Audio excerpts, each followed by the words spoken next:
کہ فقیرہ سانپ بچھو کا زہر نکال سکتا ہے۔ فقیرے کے بارے میں لوگوں کو صرف اتنا ہی پتہ تھا کہ وہ ہوشیارپور کی ایک نواحی آبادی کٹڑی رام سنگھ کا رہنے والا ہے۔ کچھ عرصہ پہلے اس کا باپ مر گیا، پھر بیوی اس سے جھگڑ کر میکے چلی گئی۔ کام کاج سے اس کا دل اچاٹ ہو گیا، اس نے آوارہ گردی اختیار کر لی اور فقیر محمد جٹ سے فقیرہ بن کر گاؤں گاؤں کی خاک چھاننے لگا۔ اب وہ پچھلے 4-5 مہینے سے شاہکوٹ میں نظر آ رہا تھا۔ میں نے اسے کئی بار بارہ دری کے ارد گرد گھومتے یا ویران تالاب کے کنارے خاموش بیٹھے دیکھا تھا۔ میں نے عطا محمد سے پوچھا کہ اس وقت فقیرہ کہاں ہے؟ وہ بولا شمشان گھاٹ کے پاس ملوکا سنگھ کا ڈیرہ ہے، وہ رات کو وہیں سوتا تھا۔ صبح سویرے ہم نے پتہ کیا ہے وہ وہاں سے غائب ہے۔ میرا تو خیال ہے ڈر کر بھاگ گیا ہے اور قصبے کے آس پاس ہی کہیں چھپا ہوا ہے۔ تھانے دار صاحب، میری بیٹی کے ساتھ تو جو کچھ ہونا تھا ہو گیا ہے۔ اللہ کی مہربانی اور حکیم جی کی کوششوں سے اس کا سخت وقت ٹل گیا ہے اور آگے بھی انشاءاللہ اچھا ہی ہوگا، مگر میرے دل پر جو چوٹ لگی ہے میں آپ کو بتا نہیں سکتا۔ وہ دھوکے باز پتہ نہیں کس کس کے ساتھ ایسا سلوک کرے گا۔ چند ٹکوں کی خاطر لوگوں کی جانوں سے کھیلتا ہے وہ۔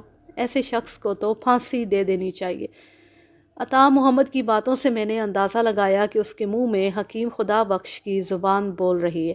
یقیناً خدا بخشی عطا محمد کو بھڑکا کر یہاں لایا تھا، ورنہ عام طور پر دیہاتی ایسے معاملوں میں پولیس تک نہیں پہنچتے۔ خدا بخش قصبے کا واحد معالج تھا اور ظاہر ہے وہ فقیرے کو اپنا رقیب خیال کرتا ہوگا۔ اب جب کہ فقیرے سے ایک غلط کام بھی ہو گیا تھا، خدا بخش نے اس موقع کو ہاتھ سے گنوانا مناسب نہیں سمجھا اور عطا محمد کو آگے لگا کر تھانے لے آیا۔ ایک تھانے دار کو ایسے تمام ہتھ کنڈوں سے واقف ہونا پڑتا ہے، ورنہ لوگ اسے چٹکیوں میں اڑا دیتے۔ میں نے عطا محمد کو سمجھایا کہ پہلی غلطی اس نے خود کی ہے۔ اسے کیا ضرورت تھی ایک نیم حکیم بلکہ نیم پاگل شخص سے بیٹی کا علاج کروانے کی؟ بہرحال وہ ایسا کر ہی چکا ہے تو آپ ذرا تحمل سے کام لیں۔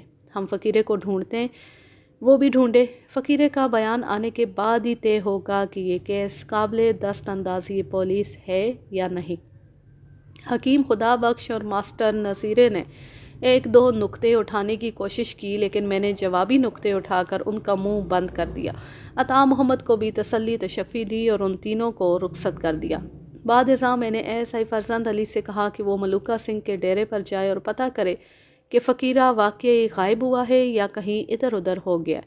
ایس آئی نے 1-1.5 گھنٹے بعد آ کر یہ بتایا کہ فقیرہ واقعی غائب ہے۔ اس نے کہا ملوکا سنگھ نے اپنے ڈیرے پر اسے ایک چھوٹا سا کمرہ دے رکھا ہے۔ کمرے میں فقیرے کا پھٹا پرانا بستر پڑا ہے، لیکن کپڑے، جوتے اور دوسرا سامان وہاں نہیں ہے۔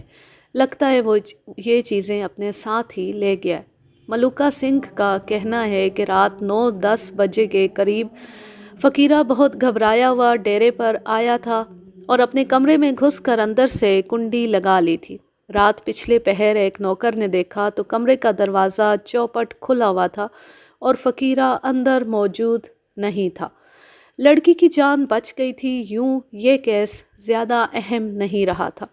ممکن تھا 4-6 ہفتے میں فقیرے کا نام بھی ہمارے ذہن سے نکل جاتا، لیکن پھر ایک واقعہ ایسا ہوا جس نے اس معاملے کو پھر سے دلچسپ بنا دیا۔ یہ دلچسپی پیدا کرنے کا سہرا بلال شاہ کے سر تھا۔ ایک روز صبح سویرے وہ جوش میں تمتمایا ہوا تھانے پہنچ گیا۔ اس کی مونچھوں پر لسی کا جھاگ نہیں تھا، اس کا مطلب تھا کہ اس نے ابھی ناشتہ بھی نہیں کیا۔ کہنے لگا خان صاحب، فقیرے کا پتہ چلا لیا میں نے۔ کہاں ہے؟ ملوکا ہی کے ڈیرے پر ہے، اس نے چھپا رکھا ہے اسے۔ تمہیں کیسے پتہ چلا؟ پتہ چلا نہیں، چلایا ہے میں نے۔ پورا کھرا نہ پائے عطا محمد کی بیٹی کا۔ عطا محمد کی بیٹی؟ اس کا ذکر یہاں کیسے آ گیا؟ اسی کا ذکر تو ہے جی، وہ آج صبح منہ اندھیرے خود چل کر فقیرے کے پاس۔ ٹھہریں جی، میں آپ کو شروع سے بتاتا ہوں۔ میں نے رات کو کدو گوشت کھا کر اوپر سے گرم دودھ پی لیا تھا، پھر میرا سسر آ گیا تو اس کے ساتھ بیٹھ کر تھوڑا سا باداموں والا گڑ بھی کھا لیا۔ تازہ گڑ کا آپ کو پتہ ہی ہے کتنا گرم ہوتا ہے۔ صبح سویرے مجھے کھیتوں میں جانا پڑ گیا۔ میرے تو خواب و خیال میں بھی نہیں تھا کہ کدو گوشت سے شروع ہونے والی بات عطا محمد کی بیٹی جمیلہ پر ختم ہوگی۔ جو ہی میں مغلوں والی گلی سے نکلا ہوں، سامنے جمیلہ نظر آئی، اس کا منہ دوسری طرف تھا۔ میں نے اسے سرخ چادر سے پہچانا، پورے قصبے میں صرف اسی کے پاس ایسی چادر ہے۔ وہ تیزی سے ملوکہ سنگھ کے ڈیرے کی طرف جا رہی تھی۔ مجھے شک پڑ گیا، دیواروں کے سائے میں اس کے پیچھے گیا۔ شریفی کی ہٹی کے سامنے پہنچ کر وہ رک گئی۔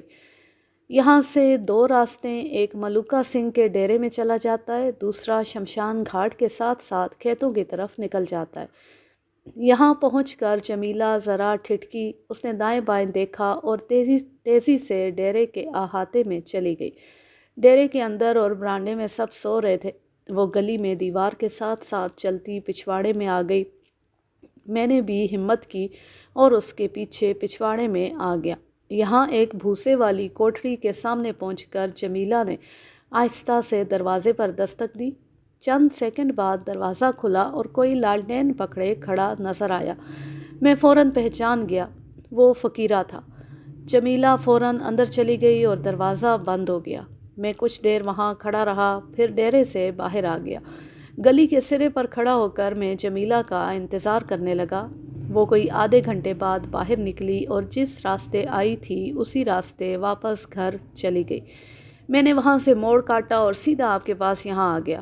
ابھی تو ناشتہ بھی نہیں کیا ہے میں نے۔ ناشتے کو گولی مارو، تمہاری اطلاع سے پتہ چلتا ہے کہ فقیرہ اس وقت ملوکے کے ڈیرے پر ہے۔ اگر واقعی ایسا ہے تو ہمیں وقت ضائع نہیں کرنا چاہیے۔ میں نے اسی وقت عملے کے 3 آدمی ساتھ لیے اور ملوکہ سنگھ کے ڈیرے کی طرف روانہ ہو گیا۔ بلال شاہ کی اطلاع بالکل درست نکلی۔ ملوکہ سنگھ کے ڈیرے پر پچھواڑے کی ایک کوٹھری سے فقیرہ برآمد ہو گیا۔ لگتا تھا وہ کئی دنوں سے نہیں نہایا، لباس کا بھی برا حال تھا۔ اس نے گرفتاری کے وقت زیادہ مزاحمت نہیں کی، بس اتنا کہا، میں بے قصور ہوں، مجھے کیوں پکڑتے ہو؟ میں نے کچھ نہیں کیا۔ ہم اسے تھانے لے آئے۔ ملوکہ سنگھ کو بھی تھانے طلب کر لیا گیا۔ ملوکہ 25-26 برس کا شوقین مزاج زمیندار تھا۔ قصبے کے بڑے چودھری سے اس کی رشتہ داری بھی تھی۔ اسے پتہ تھا کہ تھانے میں اس کا لحاظ کیا جائے گا۔ وہ بڑے اطمینان سے تھانے چلا آیا اور آتے ساتھ ہی اس نے اعتراف کر لیا کہ فقیرہ اس کے ڈیرے پر تھا۔ سچی بات ہے تھانے دار صاحب، مجھے اس بندے سے ہمدردی ہے۔ پتہ نہیں خود کو کیا روگ لگائے بیٹھا ہے۔ ویسے نیت کا برا نہیں، ہو سکتا ہے غلطی سے اس نے عطا محمد کی بیٹی کو کوئی نقصان والی دوا دے دی ہو، مگر جان بوجھ کر یہ کسی کو نقصان نہیں پہنچا سکتا۔ یہ تو کسی سے دوا کے پیسے بھی نہیں لیتا۔ کوئی زبردستی دے جائے تو اور بات ہے۔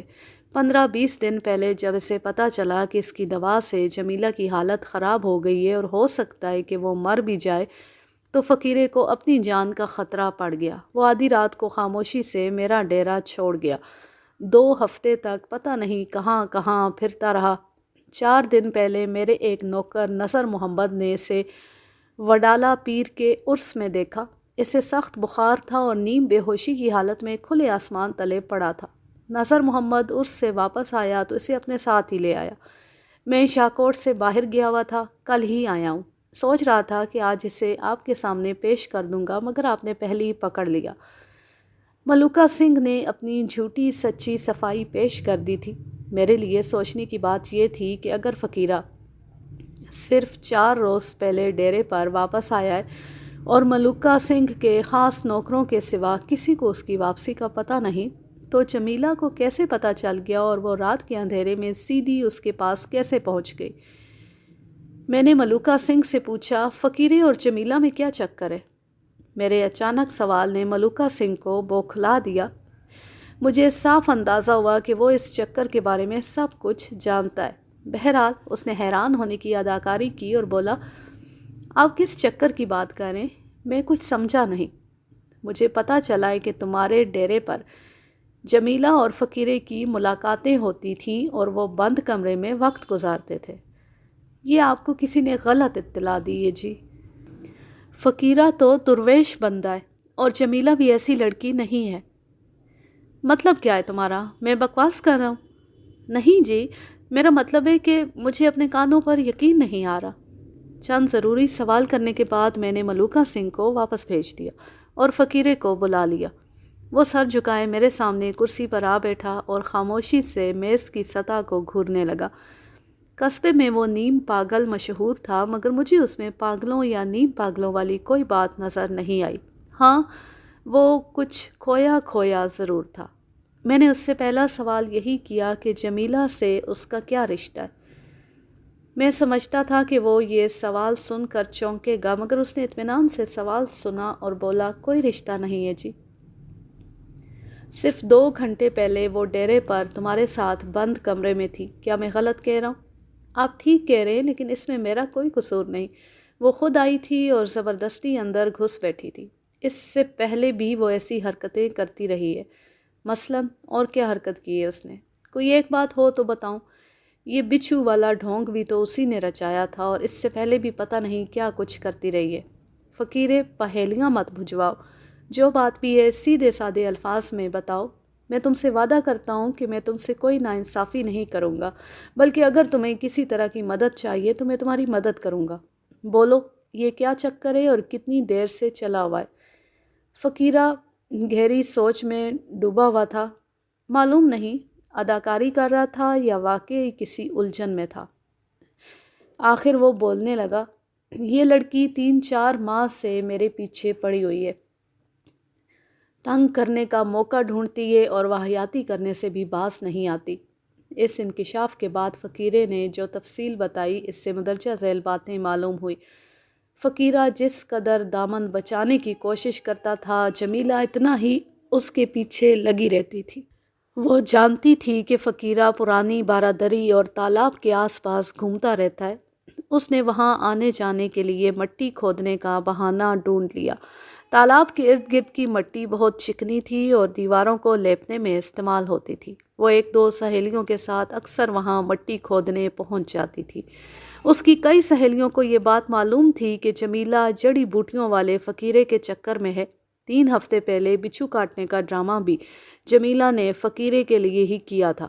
اس نے کسی نوکیلی شے سے پیٹ پر زخم لگایا اور بچھو کا واویلا کرنے لگی۔ اس شوق کا مقصد یہی تھا کہ بچھو کا زہر چوسنے کے لیے فقیرے کو بلایا جائے گا اور وہ اس کے پیٹ پر اپنے ہونٹ رکھے گا، لیکن فقیرے سے یہ بے شرمی کا کام نہ ہو سکا۔ وہ جانتا تھا کہ جمیلہ فراڈ کر رہی ہے۔ وہ صاف کنی کترا گیا۔ جب جمیلہ کے باپ نے زیادہ مجبور کیا تو اس نے ایک کھلانے والی دوا اسے دے دی اور جان چھڑا کر وہاں سے چلا آیا۔ تم جانتے نہیں تھے کہ اس دوا کا کیا اثر ہو سکتا ہے؟ اگر وہ مر جاتی تو؟ میں تو خود حیران ہوں۔ وہ دوا ایسی نہیں ہے کہ اس سے نقصان پہنچتا، ہو سکتا ہے اس کی طبیعت کسی اور وجہ سے بگڑی ہو۔ میرے پہنچنے سے پہلے گھر والوں نے اپنے طور پر بھی اس کا دوا دارو کیا تھا۔ تم نے کون سی دوا دی تھی؟ اس نے کپڑے کے ایک جھولے میں سے سیاہ رنگ کی ایک چھوٹی سی بوتل نکالی۔ اس میں گلقند جیسی کوئی دوائی تھی۔ میں نے یہ بوتل اس کے ہاتھ سے لے لی۔ اس کے چہرے پر ایک رنگ سا آ کر گزر گیا۔ میں نے اس کا جھولا دیکھا۔ جھولے میں چند سوکھی ہوئی جڑی بوٹیاں اور 3-4 شکستہ بوتلیں تھیں۔ میں نے یہ جھولا بھی اپنے قبضے میں لے لیا۔ تم نے کہیں سے حکمت سیکھی بھی ہے؟ جی ہاں، ہوشیار پور میں ایک استاد تھا میرا۔ جمیلہ آج تم سے ملنے کیوں گئی تھی؟ وہ من موجی لڑکی ہے جی، کب کیا کرے گی کچھ نہیں کہا جا سکتا۔ میرا تو خیال تھا کہ اب وہ پیچھا چھوڑ دے گی، لیکن آج صبح سویرے اس نے پھر دروازہ آ کھٹکھٹایا۔ اندر آ کر وہ رونے لگی، کہنے لگی کہ میں اسے معاف کر دوں۔ اس کی وجہ سے مجھے بہت پریشانی اٹھانی پڑی ہے۔ اس نے اقرار کیا کہ بچھو کے کاٹنے کا اس نے صرف ڈھونگ رچایا تھا۔ پھر تم نے اسے کیا جواب دیا؟ میں نے کیا کہنا تھا جی؟ یہی کہا کہ میں نے اسے معاف کیا، میرے خدا نے معاف کیا۔ وہ اپنا چلن ٹھیک کر لے، اس میں بدنامی کے سوا اور کچھ نہیں ملے گا۔ تم نے یہ نہیں کہا کہ تم شادی شدہ ہو اور ہوشیار پور میں تمہاری بیوی اور بچے؟ اس سوال پر وہ ایک دم خاموش ہو گیا۔ اس نے ماضی کے بارے میں جب بھی کوئی سوال کیا گیا تو ہمیشہ وہ اسی طرح گمسم ہو جاتا تھا۔